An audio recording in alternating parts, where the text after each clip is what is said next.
Guys, may powder roll tayo ngayon sa Jose del Monte. So, ito nga pala yung sa ice cream. Yan, paglalagyan natin yan. Binubutasan ko lang, no? Para sa ating crayfish. Yan.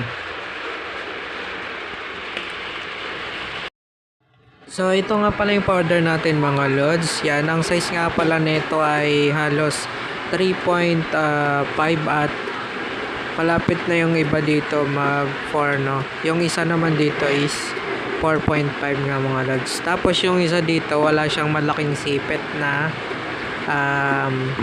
sa isang no, crayfish. Pero pag nagmolt yan mga lods, babalik din yan sa dati. Mga siguro first molt or pangalawang molt na gaano na yan, no? Nag-regenerate nga yung kanilang claw.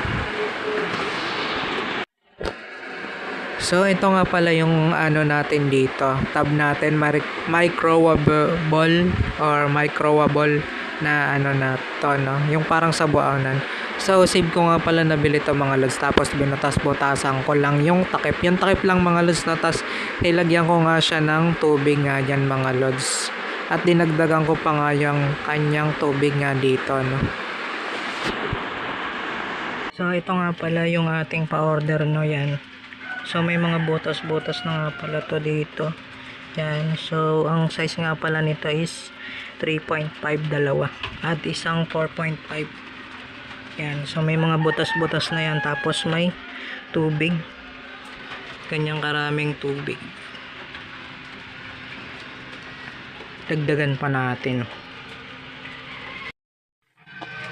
Yan. So, ito nga pala yung yellow natin. Konting yellow. Tapos, lalagyan natin siya ng saging sa may taas, no? Dahon ng saging. Ganito nga pala yung tsura niyan mga lods. Yan. Yung ating konting yellow, no? Para dito sa ating crayfish. Guys, lagay natin dito sa gilid. Yan. Tapos, lagyan natin to. Yan. Tapos, takpan. Tapos i-tape na lang natin yung gilid, no? Pati yung food niya. So ayun nga guys, no? Diyan na lang natin siya tinali sa labas yung ating tinipan natin to, no? Yung mga takip. Pero may butas pa rin yan. Pero sa labas natin nilagay yung pagkain natin ng crayfish na PO2 at diyan lang natin nilagay sa plastic at tinipan nga natin mga lods, no?